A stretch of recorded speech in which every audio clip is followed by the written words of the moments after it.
ስኬት ብዙ ጊዜ የድካም የብዙ ትጋት ውጤት ነው። ክቡራን ባለሟሎች ሆይ የሩን መስፍን ማለት የተባለች ልጃቸውን እውነት ነው ወስጃለሁ። እርግጥ ነው አግኝቻለሁ። የተለፈፈብኝ ትችት ይሄ ብቻ ነው። ጥፋቴም በደሌም ክሴም እዚህ ድረስ ነው። በአማርኛ ያወራረድ ያልታረኩት የአፍ ጦርነት አለ።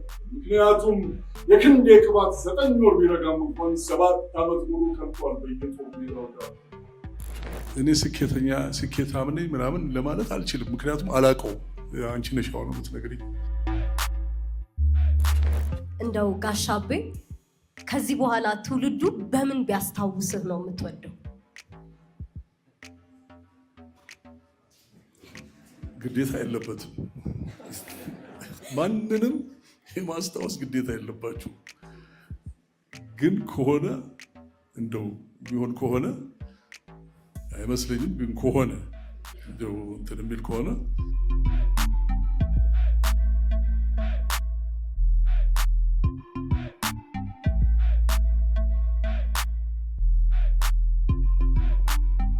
ሁላችንም ከመቀመጫችን ከፍ ብለን ታላቁን ከያኒ አበበ ባልቻን ወደ መድረክ እንጋብዛለን።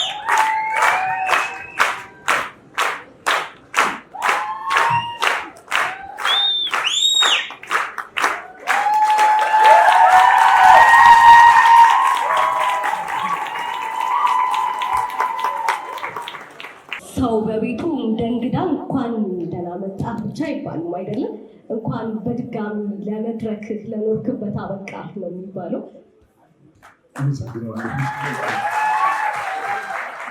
የኖርክበት ያደግክበት የአዲስ አበባ ዩኒቨርሲቲ የባህል ማዕከል 50ኛ እንግዳችን ለመሆን ፈቃደኛ ስለሆንክ ከልብ ነው የምናመሰግነው።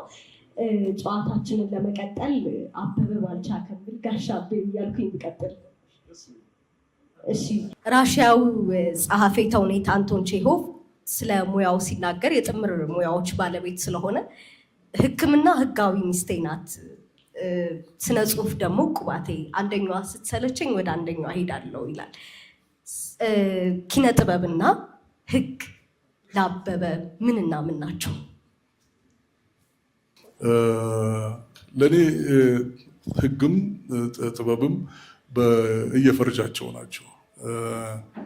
ችሎት ሄጄ አክት አድርጌ አላውቅም። ምናልባት ብዙዎቻችሁ እንደዛ ልትሉ ትችላላችሁ። የእኛ ሀገር ፍርድ ቤት ፊልም ላይ እንደምታዩት እንደ አሜሪካኖቹ ፍርድ ቤት አይደለም።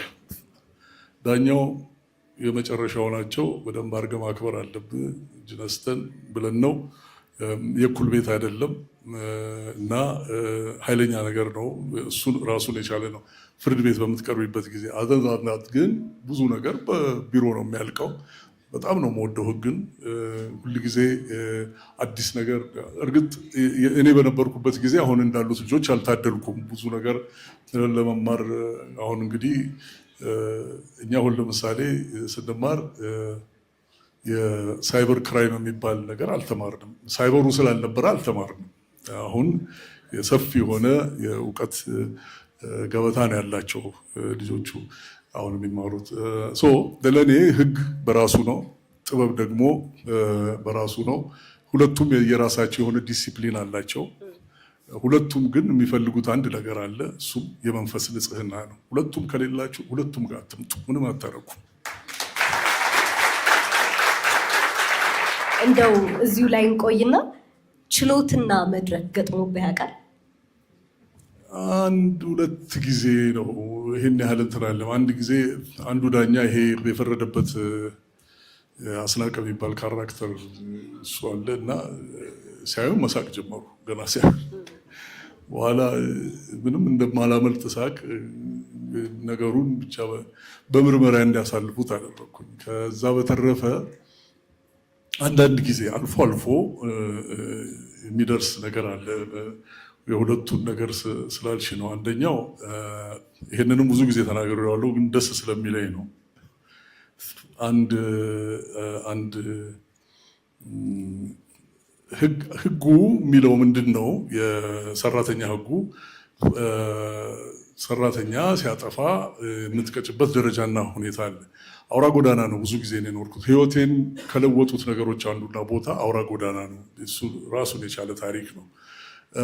ኋላ መኪና ሲገለብጡ መቅጣት ጀመርን። በጣም ብዙ እየተገለበጡ ስላስቸገሩን ይሄ የሆነና አንድ ጊዜ በጣም ከፍ ያለ ቅጣት ነው የተቀጣው ሹፌሩና እንደ አጋጣሚ አንድ ጎበዝ ዘመድ አለው ጠበቃ ይከሰናል።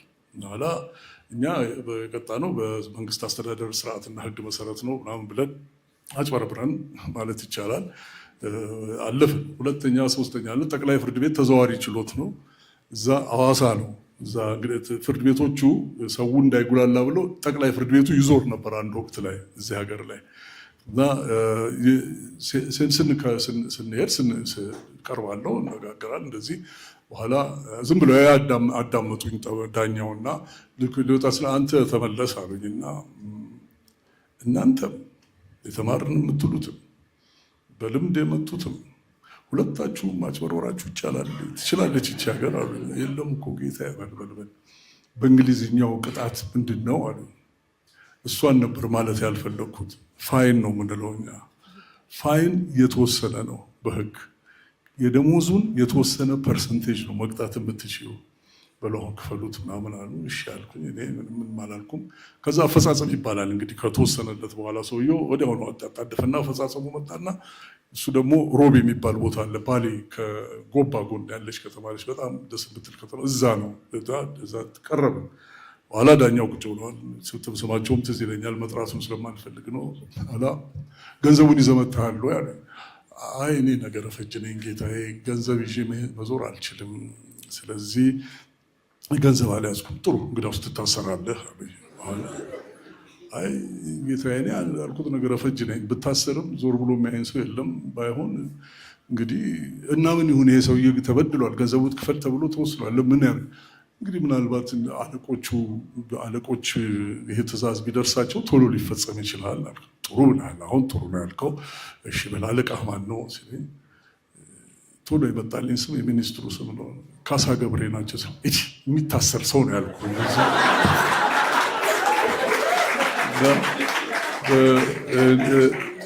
ይሄ እንግዲህ አንቺ ባልሽው መሰረት ሊሄድ ይችላል። መልካም እሺ። እንደው አሁንም ከህጉና ከትወና ስራ ጋር እንምጣና ተዋናይ ልክ ከተለያዩ ገጸ ባህሪዎች ጋር ራሱን ለተለያዩ ገጸ ባህሪዎች እያዋሰ የሚኖር ፍጡር ነው። ከዛ ደግሞ ችሎት ላይ በጣም የተለያዩ ሰዎች ይመጣሉ።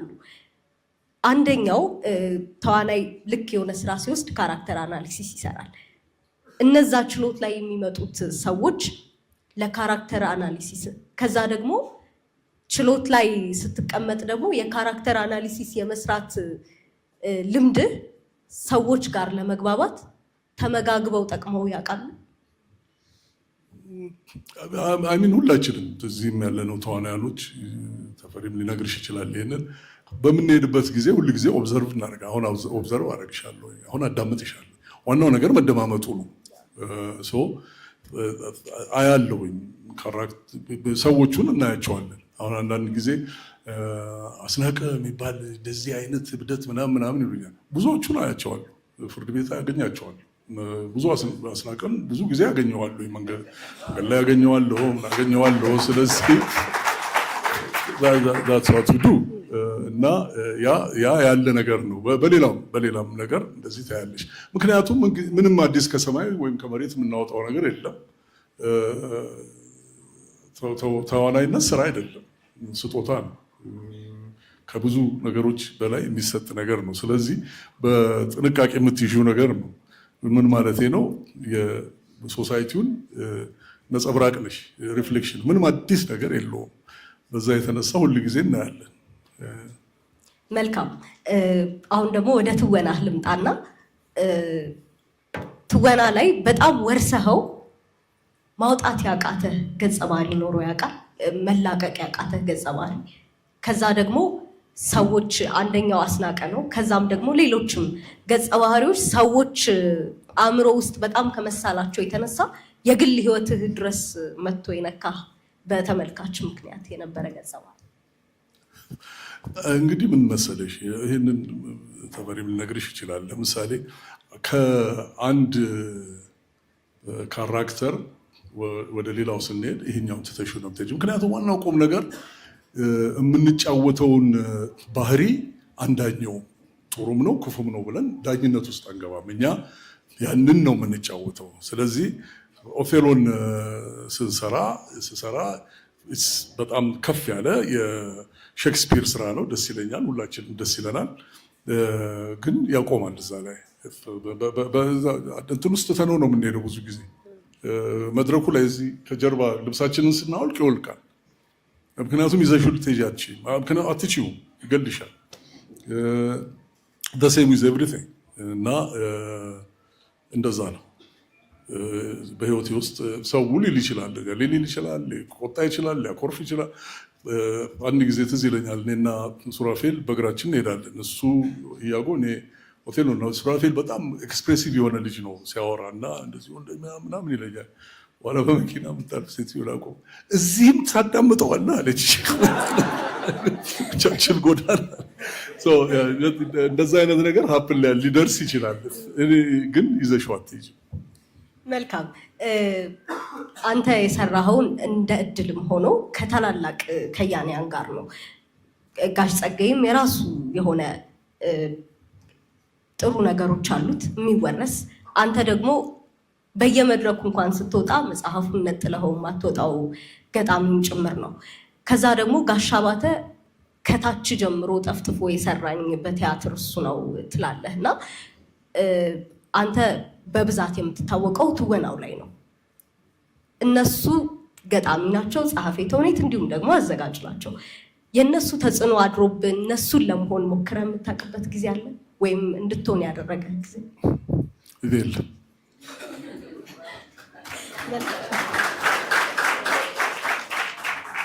በነገራችን ላይ አበበ ባልቻ ተዋናይ ብቻ አይደለም። በኪነ ጥበብ ውስጥ የሸገር ሬዲዮ አስተዳዳሪ፣ ከዛ ደግሞ የተለያዩ ኢቨንቶችን ኦርጋናይዝ የሚያደርግ እንዲሁም ደግሞ የህዝብ ግንኙነትን የሚሰራ ሰው ነው። የህግ ባለሙያነት ብዙ ጊዜ በኪነ ጥበብ ውስጥ ህጉ እምብዛም አይደለም፣ ይረሳል፣ ይዘነጋል።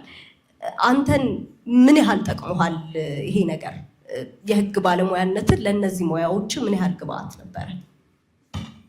ቅድም እንዳልኩሽ ሁሉንም በየራሱ ነው የምትወስጂው። አሁን ለምሳሌ ሰርፕራይዚንግሊ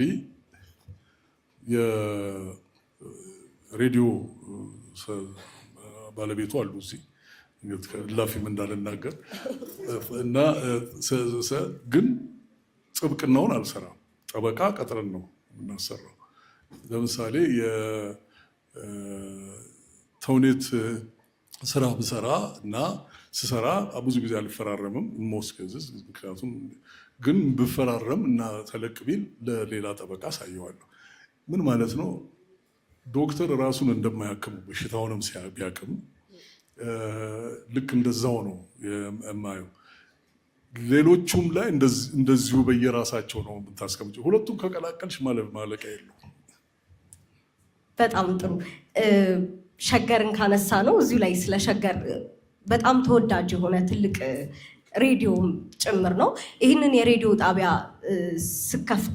አብራችሁ ስትከፍቱ ከነ ተፈሪ አለሙ እንዲሁም ደግሞ ከተወዳጇ ጋዜጠኛ መዓዛ ብሩ ጋራ መዓዛና ተፈሪ ህይወት ውስጥ ስላሉ ነው የሬዲዮ ነገር ወደ አንተ የመጣው ወይስ ደግሞ ሬዲዮ ጣቢያ እንዲኖርህ የራሱ የነበረህ ባክግራውንድ አለ ከሬዲዮ ጋር?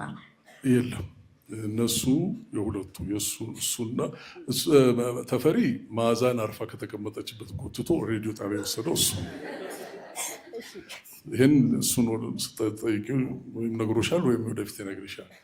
የማውቀውም ነገር የለም። እንዲያውም አንድ ጊዜ በጣም በቃ መስራት ስለሚፈልጉ አንድ ኮክቴል ላይ ሄጄ እዛ ላይ ፈቃደ የምሩ የሚባል የሬዲዮ ስራ አስኪያጅ ነበረ፣ ወዳጃችን ነው እና እሱን አግኝቼው ተፈሪና መዓዛ መስራት ይፈልጋሉ። ምክንያቱም ብዙ ጊዜ ነው የሰሩት ሬዲዮ ላይ በጣም ብዙ ጊዜ። ተፈሪም የራሱ ፕሮግራም ነበረው፣ መዓዛም የራሱ ፕሮግራም ነበራት። ታደሰ ሙሉና ልጆች ናቸው። በኋላ ነግረው እንደዚህ እንዲያ እኮ ኤፍኤም ልንከፍት ነው አለ 97.1 እና እዛ አይነት በቃ ሙሉውን ቀን ብሰጣቸው ቅዳሜ እንዳለ እነሱ ቀጥ አድርገው ይሰራሉ ምናምን አልኩ። እስቲ አናግራቸው እነሱ እኔ ለመስጠቱ ችግር የለውም አልኩ። በኋላ እንደዚህ እኔ በጣም ኤክሳይትድ ሆኜ እንደዚህ ሆነዋል ምናምን ስል ምንድን ነው ያልከው አለች። ሙሉ ቀን ሬዲዮ አይሆንም አለች። ሙሉ ቀን አይሆንም። ከዛ በስምነት ወደ 7 ሰዓት ወረደ መሰለኝ። እና እኔ ያደረኩት ነገር ቢኖር ፍላጎታቸውን አልማቸውን አቅ ስለነበር እነሱ ደፍሮ ስለማይናገሩ በጠበቃነቴ እዛ ላይ ሰርቻለሁ ማለት ይችላል።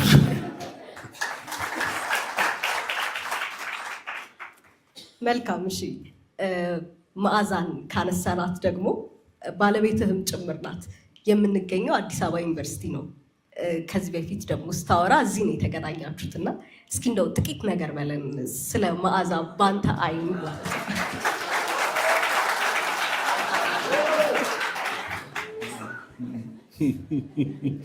እኔ ነኝ እኮ ቤትም ሄደው እናንተ አይደላችሁ።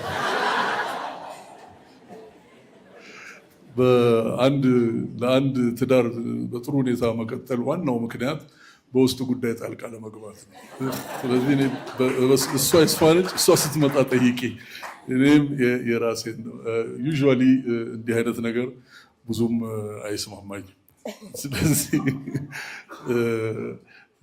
ቅድም የሄድን ጊዜ ቡና ልንጠጣ ሄደን ነበር እና አንደኛው በክተራይቱ ጋር ነው ኤቭሪባዲ እዚህ ያለው በሞላ ህይወት እዛ ጋር አንድ ነገር አለው። ስለዚህ ያንን ተረድታችሁታል ብዬ ከዚህ በላይ ዝርዝሩ ምንም አያደርግም ብዬ ነው።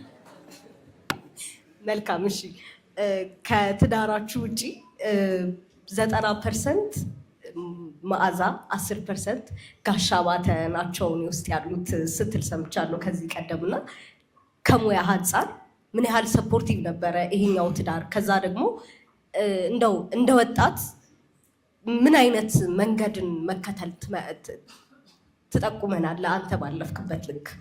እንግዲህ እኔ በጣም እድለኛ ሰው ነኝ። ስለዚህ ምናልባት እግዚአብሔር ፈቅዶላችሁ እድለኛ ከሆናችሁ 2 ነገር ያጋጥማችኋል። አንደኛው በእውቀት ከእናንተ የሚበልጥ አለቃ። ሁሉ ቦታ በነበርኩበት ሞላ አለቆቼ በእውቀት ከኔ ይበልጡ ስለነበር ለማስተማርም ፈቃደኞች ናቸው። ቻሌንጅ ባደርጋቸው ፍራቻም ኖሯቸው አያውቅም። ስለዚህ ያ ትልቅ እድል ሰጥቶኛል፣ አውራ ጎዳናም ከዛም በኋላ ባለው ጊዜ። ሁለተኛ የምትስቅ ሚስት ጥሩ ነች ከምንም በላይ። ይሄ እንግዲህ ሁለቱንም ማግኘቻለሁ ማለት ነው። ከዛ በተረፈ ጋሻ ባተን ቅድም ያነሳሽው ነገር ነው። አንዳንድ ጊዜ ስለ አንድ ሰው ብለሽ አይበቃሽም በብዙ ምክንያቱም በሁሉ ህይወታችን ውስጥ ይመጣል። አሁን ቅድም ስትጠይቂ ጸጋዬና እንትን ስትይ ዱዋሊቲው ሁሉ ይመጣብኛል። ይሄ እግዚአብሔርና ኢየሱስ ክርስቶስ እንላለን። ልክ እንደዛ ያለው አንዳንድ ጊዜ ጸጋዬ እግዚአብሔር ሆኖ አባተ ኢየሱስ ክርስቶስ ነው ወይ ለእኔ እላለሁ። አንዳንድ ለእኔ ስል በስራዬና በእንትኔ ከእምነቴ ጋር የተያዘ አይደለም። ምን ለማለት ነው? ሁል ጊዜ ይኖራል። በቃ አንዳንድ ጊዜ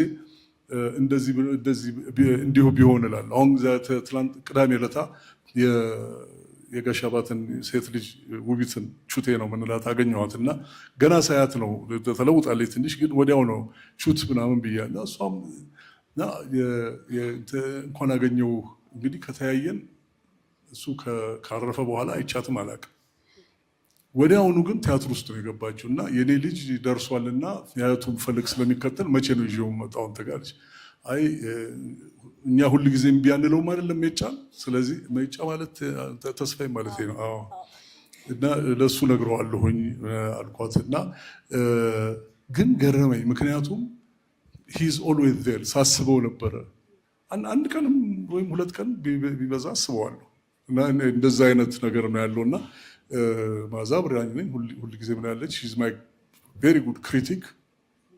እንግዲህ አባተ ደግሞ የኔ ቅድም እንዳልኩ ሺቱ ከቻንስ ኦን ሚ ምንም ማላቅ ግሪን የሆንኩ ሰውዬ እድሉን ስለሰጠኝ አይ ቲንክ አም ኦኬ። አንተ በትዳር አጋርህ ብቻ ሳይሆን በልጆችህም ደግሞ የሚደግፍህ አጋር አለ። ልጅህ ከዚህ ቀደም የፊልም ተማሪ እንደሆነ ስታወራ ሰምቼ ነበረ። አብራችሁ የመስራት አጋጣሚ ኖራችሁ? አንዳንድ ጊዜ እሱ ላይ ሁለታችንም አንድ ችግር ያለብን ይመስለኛል። ከኛ ጋር ለመስራት ብዙ ፈቃደኞች አይደሉም። ወይ ምንድን ነው አንዳንድ ጊዜ እንትኑ ጥላው ይከብዳል ለኛ እና የራሳቸውን ችለው መኖር ነው የሚፈልጉት እና በጣም ጎበዝ ነው። ዱይንግ ጉድ አይኖ ጎበዝ እንደሆነ ግን አልሰራንም። that will be the most important day of my life ከሱ ጋር ስሰራ።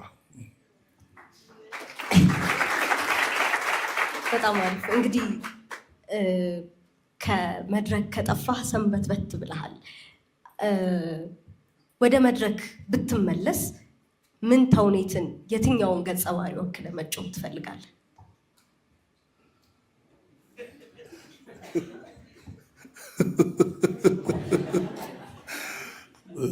አንዳንድ ጊዜ እንዲህ አይነት እድል ቢመጣ ብለሽ ስትይ አንድ ትንሽ ልጅ ይዘሽ አንዳንድ ጊዜ አመት በዓል ይደርስና ድሮ ልጆቼን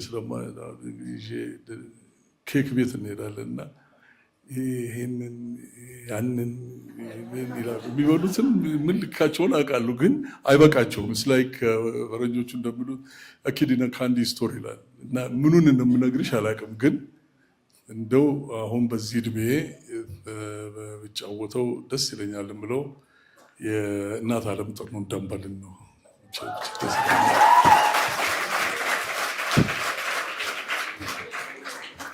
እሺ፣ አንተ በሁለቱም ሙያዎች በህግም እንዲሁም ደግሞ በኪነ ጥበቡ ላይ ከ40 ዓመት በላይ ቆይተሃል።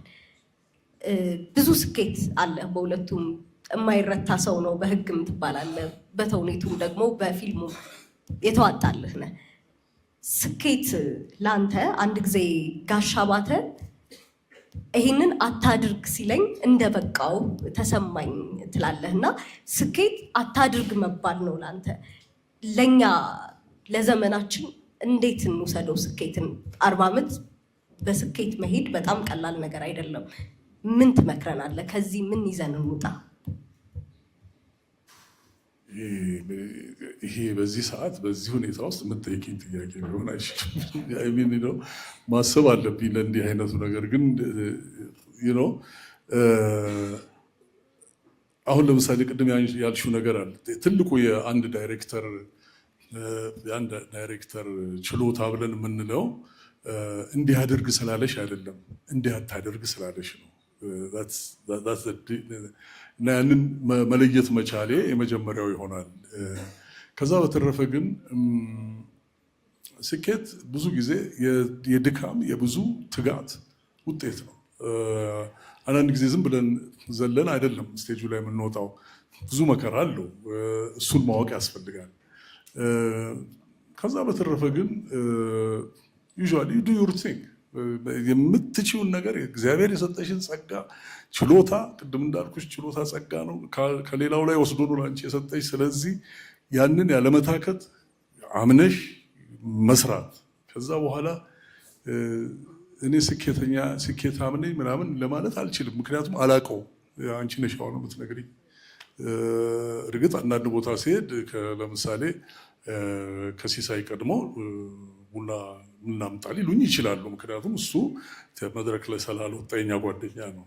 እኔና ተፈሪ በኃይሉ ለዚህ እንቀናለን። ተስፋዬን ብዙ ሰው ወይ በመጽሐፉ ነው የሚያውቀው ወይም ደግሞ ሬዲዮ ላይ ነው የሚያውቀው። ስለዚህ ይሄኛውን ስኬት አድርገሽ ከወሰድሽው ሌላ ነገር ነው። ግን ሞስት ኢምፖርታንት ቲንግ ኢዝ በተቻለ መጠን መጀመሪያ እዚህ ባላችሁበት ጊዜ፣ እንደዚህ ተማሪ በሆናችሁበት ጊዜ ሁሉንም ነገር በተቻለ መጠን ለማየት መሞከር፣ መጠየቅ as much as you can። ከዛ በኋላ ደግሞ to take a risk፣ መፍራት የለባችሁም ሪስክ ለመውሰድ because life is always that። እኛ ጥሩ ምሳሌዎች አይደለንም። እዚህ በነበርንበት ጊዜም ከዚህም በኋላ ምክንያቱም ብዙ ነገር አልጋ ባልጋ ነው እንዳይመስላችሁ። እንደው አንዳንድ ጊዜ ለታሪካችን መኛ ያለፍንበት መከራ ነው ተገልብጠን ተገርፈን ምናምን ቡልሽት ዋናው ነገር እናንተ የምትመጡበት ዓለም ከእንግዲህ በኋላ ማሳበብ አትችሉም። እኛ ኋላ ቀር ሀገር ላይ ምናምን እንላለን። አሁን you can't do that። ስለዚህ ቴክ ሪስክ as much as you can። ይሄንን እላለሁ።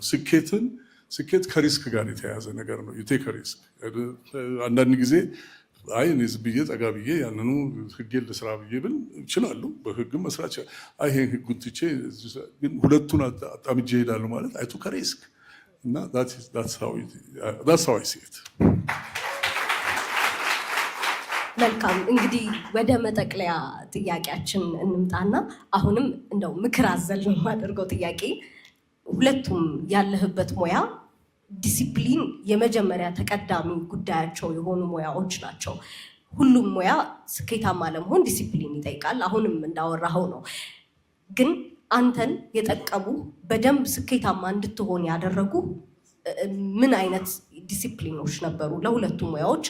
በተለይም በትወናም የሚዘነጋው ጉዳይ ዲሲፕሊን ስለሆነ አንተ ምን ትመክረናለህ? አጽንኦት ሰጥተህ ልትነግረን የምትችለው ነገር። ቅድም ብያለሁ። አንደኛ የህሊና ነፃነት፣ የመንፈስ ንጽህና ይኖርሽ። ከዛ በተረፈ ደግሞ ማክበር አለብሽ። እኔ ዝም ብዬ ተዋናይ ነኝ ብዬ መድረክም ላይ ሆነ ስክሪን ፊት ብቀርብ ለአየሩ አይደለም የምሰራው፣ ለእናንተ ነው የምሰራው፣ ለተመልካቹ ነው። ተመልካቹን ማመን ብቻ አይደለም ማክበር አለብኝ። ስለዚህ ሁል ጊዜ ኮንትራት ነው ያለን በእኔና በተመልካቹ መካከል። እንግዲህ ህጉ ሊመጣ ነው። እዚህ ኮንትራት አለ። ኮንትራቱ ምንድን ነው? እኔ ገብርዬ ነኝ ብዬ ልል ነው አይደለም? አበበ ባልቻ እንደሆንኩ ታውቂያለሽ።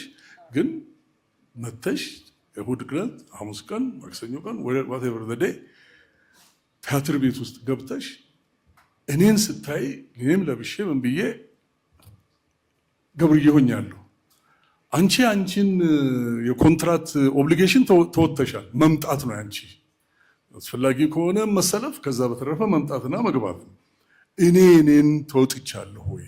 እኔን ለመወጣት መጀመሪያ አንቺ ከምትመጪበት ሰዓት ቀድሜ መገኘት አለብኝ። አክብሬሻለሁ ወይ? እንደዛ ሁሉን ነገር ጥንቃቄ አድርጌያለሁ። እነዚህ ነገሮች በሞላ የምንላቸው ዲሲፕሊን የምንለው አንደኛው ማክበር ነው።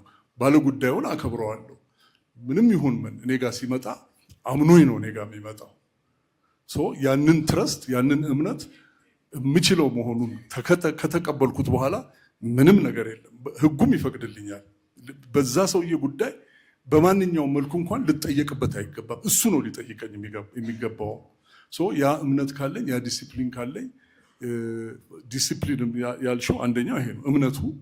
ሁለተኛ ክብሩ፣ ለተመልካቹ የምትሰጪው ክብር፣ ለሙያሽ የምትሰጪው ክብር፣ ለራስሽ የምትሰጪው ክብር። ራስሽን ስታከብሪ ነው ሌላውን የምታከብሪ። መጀመሪያ you have to be true to yourself። በጣም አስቸጋሪ ነው። it is easy to say it than do it። እውነቴን ነው የምላችሁ፣ ግን that's it። እጅግ አድርገን እናመሰግናለን። የመጨረሻ ጥያቄ እንደው ጋሻቤ ከዚህ በኋላ ትውልዱ በምን ቢያስታውስህ ነው የምትወደው? ግዴታ የለበትም። ማንንም የማስታወስ ግዴታ የለባችሁ። ግን ከሆነ እንደው ቢሆን ከሆነ አይመስለኝም። ግን ከሆነ እንደው እንትን የሚል ከሆነ ምንም አይልም። ደህና አልፎ አልፎ ይቀናው ነበር ቲያትር ሲሰራ ብትሉኝ ደስ ይለኛል። በደንብ አድርጎ ቲያትር ሰርቶ አለፈ የምንልበትን ምስክርነት የምንሰጥበትን መድረክ በቅርቡ እንደሚኖረው እናምናለን። እኔ እዚህ ጋር በቃና ምን ብዬ ልጠቅልለው፣ ተወዳጁ ገጣሚ መዘክር ግርማ ታሪክህ ጣፍጦ ተረት ይመስላል ሲሰሙት የመሰረት እንድትባል ከሞት ካይቀር አርጅተህ ሙት ይላልና የሚነገር ታሪክ ኖሮህ እዚህ መተህ ለእኛ ስላጋራህን እጅግ አድርገን እናመሰግናለን። በመቀጠል ወደዚህ መድረክ የምጠራው የአዲስ አበባ ዩኒቨርሲቲ የባህል ማዕከሉን ዳይሬክተር የሆነውን መምህራችንን ረዳት ፕሮፌሰር ተስፋዬ እሸቱ ነው። ባህል ማዕከላችን ያዘጋጀውን ስጦታ በሱ በኩል ላይ አመሰግናለሁ። አቤ 4ኛ ዓመት ተማሪዎች ጎበዝ አይደለች? በጣም እናመሰግናለን። መጀመሪያ ይቅርታ ጠይቃለሁ ጊዜ ስለሄደብን። ዶክተር ሲሳይ እና የአብስራን ግጥም ብለናል። ኔክስት ዊክ እናቀርባቸዋለን። በጣም ይቅርታ ጠይቃለሁ። ዛሬ በመካከላችን ብዙ ሰዎች ነው ያሉት። እነ ተፌ ያሉ፣ እነ ጋሽ በኃይሉ አሉ። የእነሱ ቀን ስለሚመጣ ዛሬ ወደ መድረክ አናወጣቸው፣ ቀን ስላላቸው የነሱ ተስፋሽ በየሳምንቱ ፕሮግራማችንን ለሰው ስለምታስተዋውቅልን በጣም አመሰግናለሁ። ወዳጅ ታንክ ዩ ሶ ማች። ሁለት ላመስግንና ከዛ አቤ ዛሬ ተዘጋጅቶ ነው የመጣው። ፐርፎርም ያደርግላቸዋል። አትፈልጉ?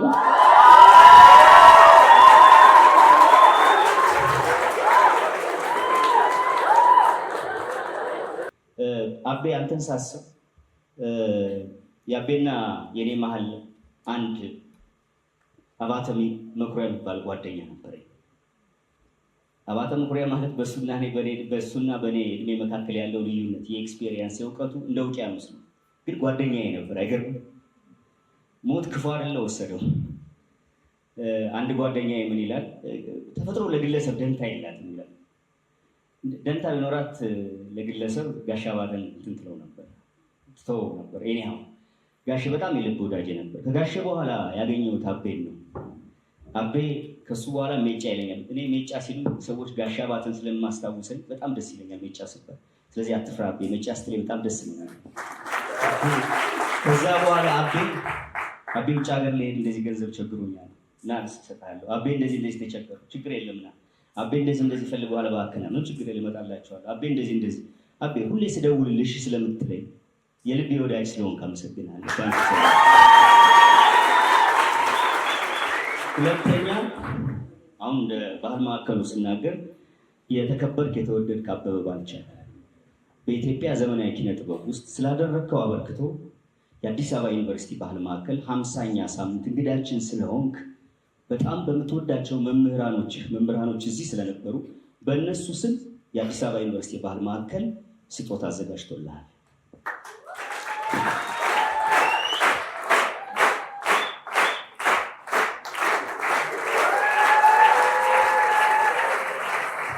ይከፈታል።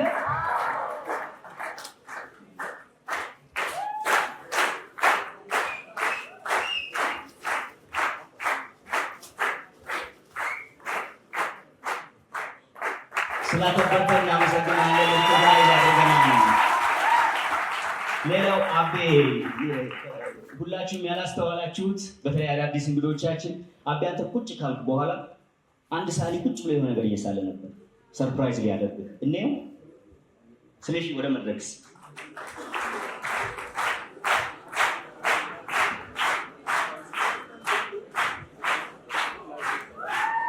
በስማ ላሳያችሁ ይቅርባችሁ። እንዴት ነው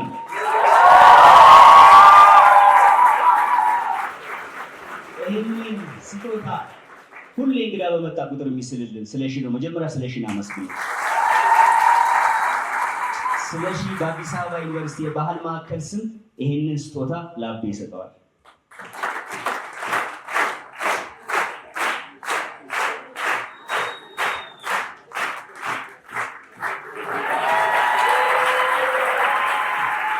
እናመሰግናለን። ከዚህ በኋላ መድረኩን ለአቤ ክቡራን ባለሟሎች ሆይ የሩን መስፍን ማለት የተባለች ልጃቸውን እውነት ነው ወስጃለሁ። እርግጥ ነው እውነት ነው አግብቻለሁ። የተለፈፈብኝ ትችት ይሄ ብቻ ነው። ጥፋቴም በደሌም ክሴም እዚሁ ድረስ ነው። በአማርኛ ያወራረድ ያልታረምኩ መስፍን የአፍ ጦርነት አለ። ምክንያቱም የክንዴ ቅባት 9 ወር ቢረጋም እንኳን 7 ዓመት ሙሉ ቀርቷል በየጦር ሜዳው ዳር። በዚሁም ረገድ ቋንቋን ዘራፍ ብቻ ሆኖ ቀርቷል።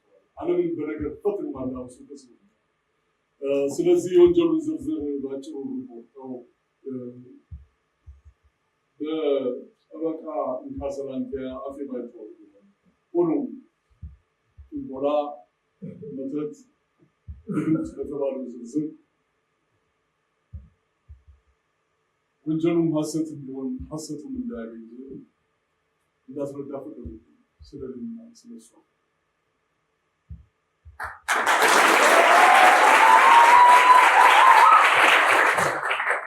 ግን ተፈቀዳችሁልኝ እኔ ከማስተባብል የዝዲሞና መጣ የመሰላትን እዚህ ችሎት ፊት ትበል እሷ የምትሰጣችሁ ቃል ፍርድ ሊያሰብረን ይበደል ያላንዳች ክብሬን፣ አገልግሎቴን፣ ስልጣኔን፣ ማንነቴን አሁን ሆኖም እስከዛው ኑዛዜ ላሳይ ብሩ ስሜት የመብላንን የሁለታችንን ጉዳይ እንዳስጠራ ያበቃ ንጹህ መሆን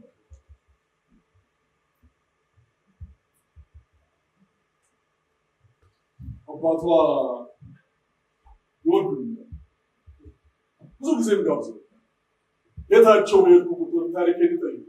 የባህር ጦር ላይ እድሜን ድሬን ወይ ድል መነሳቴን መቁሰሌንና ማቁሰሌን መዝረፍ ወይ መዘረፌን ስናወጋ እናመሻለን። መላ የውጊያ ሰው አንዳንዴ የህፃነትን ዘመን ልጅነትን ደስተን ነው ለአደጋ እንደገጠመኝ ከምን መዓት እንዳመለጥ የእነማንን የባህር ጦር የቶለብ ላይ እንደገጠም በምድር እሳተ ገሞራን በባህር ማዕበል እንዳሸነፍ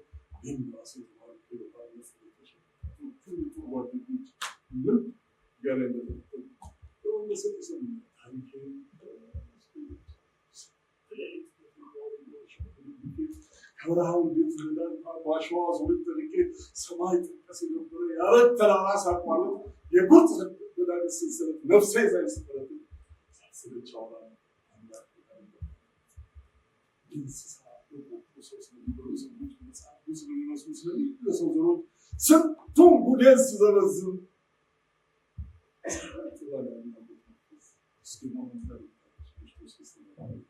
አንዳንዴ ወደ ቤት ጉዳይ ከቤት ከአጠገባችን ቢለያት ከመቅጽበት ተመልሳ በተመስጦ ከመስማት ትመጦ ነበር። በግልጽ ስለታየ የበለጠ ለመተረክ ምቹ ጊዜ ሲያጋጥመኝ ህይወቴን እንደዚህ ቀኛውን ነበር ስደረግ። ሆኖም ቋሚ ዓላማዬ የእድሜን ወቅት ስዘረዝር ወደፊት ደርሳ ስትለይ ካሁን ከአባቷ ክንፍ ስር ወደ እሷ ብጤ ውብ ጉብል እድሏ በፍቅር ሲዞር ያስቀሰምኳትን ታሪኬ በሱ ጆሮ በማንቆርቆር ህይወቴ በድምጿ ቃል ውስጥ አስተጋብቶ እንዲኖር አዋየት ሳይሆን በጸሎት አዘንቦ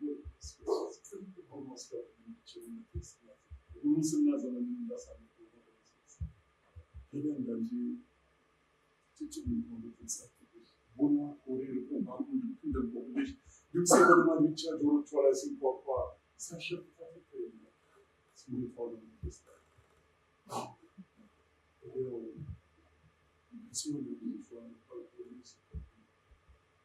መሳይ ድምፆቿ ረድፎ መስሎኝ በልጅነት የባከነ እድሜ ሲወራ ነው ሞተችነት ስሜቷ ያለው ታሪክ ምን ነው አልሰማሁምና ወደ እንኳን እኔን የመሰለ እንዲፈጥላት እግዚአብሔር ተሰለኝ ከንቱ የሚለው ሳላውቀው ኦቁታ የሚወደኝ ወንድ እንዳለ አንተ በቅርብ የምታውቀው ታሪክህን እንዴት እንደሚያወራልኝ አንተው ካስተማርከው ያገባኝ የፈለገለው ወዲያው ነው ይሽል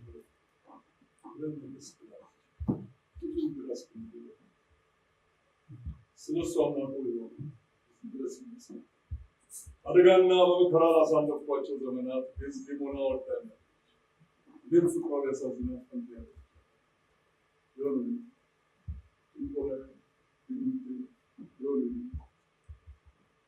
ያው ሶመን